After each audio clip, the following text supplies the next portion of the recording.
அன்பர்களுக்கு வணக்கம். இன்னைக்கு நம்ம வீடியோவில் சென்னைக்கு மிக அருகில் பலரும் அறிந்திராத ஒரு தெய்வீக மலையை பற்றி தான் பார்க்க போகிறோம். Chromepet Tambaram sanatorium railway station மத்தியில் அமைஞ்சிருக்க இந்த மலையோட பேர் பச்சைமலை. நீங்கள் வட சென்னையை சேர்ந்தவராக இருந்தால் தாம்பரம் சானட்டோரியம் ஸ்டேஷனில் இருந்து ஆட்டோ பிடிச்சு போகலாம். கூகுள் மேப் லொக்கேஷன் நான் டிஸ்கிரிப்ஷனில் தரேன், மறக்காமல் செக் பண்ணி பாருங்கள். கடந்த காலத்தில் இந்த மலை மெட்ராஸ் கண்டோன்மெண்ட்டுக்கு தண்ணீர் சேகரிக்கிற இடமா இருந்திருக்கு.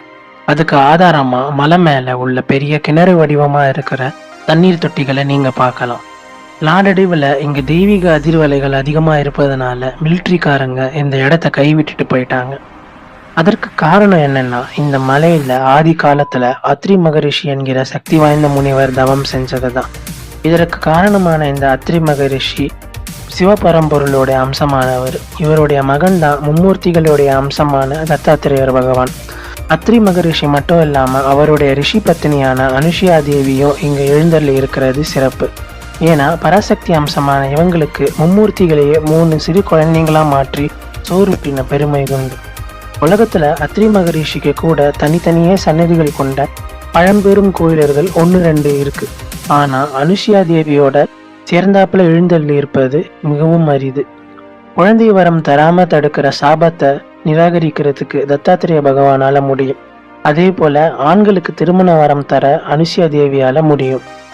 இன்னொரு முக்கியமான விஷயம், இந்த மலையை பச்சை மலைன்னு சொல்றதுக்கு காரணம் என்னன்னா, இங்க மூலிகைகள் அதிகமா இருப்பதனால தான். மேலும் மூலிகைகளாகவே சித்தர் பெருமக்கள் பல பேர் இன்னும் இங்க தவம் செய்யறாங்க அப்படின்னு நம்பப்படுது. அதனால தயவு செய்து பிளாஸ்டிக் குப்பைகளை இங்க மலையில அங்கங்க போட வேண்டாம். சில இடங்கள்ல குப்பை தொட்டிகள் வச்சிருப்பாங்க, அங்க மட்டுமே போடுங்க. சித்தர்கள் எங்க இருந்தாலும் அங்க அவங்களுடைய அன்னை பாலா திரிபுர சுந்தரி இருப்பாங்க. இங்கேயும் அப்படிதான் அழகா ஒரு குட்டி குகைக்குள்ள குட்டி அம்மாவா காட்சி தருகிறார். பாலா பாப்பாவை பொறுத்த வரையில கேட்கறத தர அல்ல குறையாத அமிர்த வர்ஷினின்னு தான் சொல்லணும். ஒவ்வொரு தெய்வத்துக்கும் ஒவ்வொரு வாசஸ்தலம் இருக்கும். ஆனா பாலாவை வேதங்கள் நிவகஸ்துதி பாலா அப்படின்னு புகழ்த்துது. அதாவது தன்னுடைய அடியார்களுடைய இதயத்தை சதா சர்வகால வாசஸ்தலமாக கொண்டவதான் இந்த பாலா. அப்படிதானே கூப்பிட்றதுக்கு முன்னாடியே வர முடியும். இங்கே கொஞ்சம் மேலே ஏறினீங்கன்னா வள்ளலாருடைய அருட்பெரும் ஜோதி, விநாயகர், அப்புறம் அத்ரி மகரிஷிக்கு ஒரு சின்ன சந்நிதிகள் உண்டு.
லாஸ்ட் பட் நாட் லீஸ்ட், இங்கே இருந்து இன்னும் கொஞ்சம் தூரம் மேலே போக வேண்டியது இருக்குது. சத்ரீஸ்வரர் கோயிலிருந்து ஒரு சின்ன ஷார்ட்கட் இருக்குது. பட் அது அடர்ந்த காடுன்றதுனால சூரிய வெளிச்சம் இருக்கும்போது மட்டும் அந்த ஷார்ட்கட்டை பயன்படுத்துங்க. மற்றபடி நீங்கள் கீழே இறங்கிட்டு திரும்பியும் மேலே ஏற வேண்டியதாக இருக்கும். எதுக்குடா அப்படின்னு கேட்டிங்கன்னா, இந்த மலையோட உச்சி இன்னும் வரலைங்க. மலையோட உச்சியில் தான் ஸ்ரீ மந்திரகாளிகா தேவி அருள் பாலிக்கிறார். 1978 பிரதிஷ்டை செய்யப்பட்ட இந்த கோயிலிருந்து நீங்கள் சுற்றி பார்த்தீங்கன்னா மொத்த தாம்பரமுமே கிளியராக தெரியும்.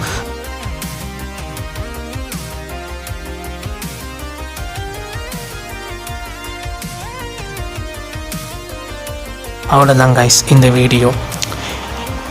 அப்புறம் சொல்ல மறந்துட்டேன், நம்ம சேனலுடைய கம்யூனிட்டி போஸ்ட்டில் நான் கைப்பட வரைஞ்ச மகா பெரியவாவுடைய ஃபோட்டோ போர்ட்ரேட்டை பார்த்துட்டு நிறைய நல்ல உள்ளங்கள் வாழ்த்துனீங்க. உங்கள் எல்லாருக்கும் ஆத்மார்த்தமான நன்றிகள்.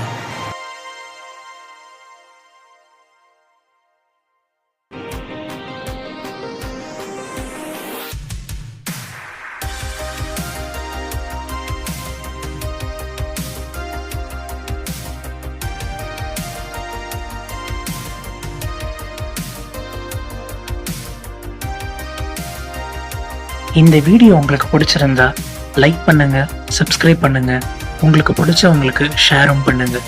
நன்றி.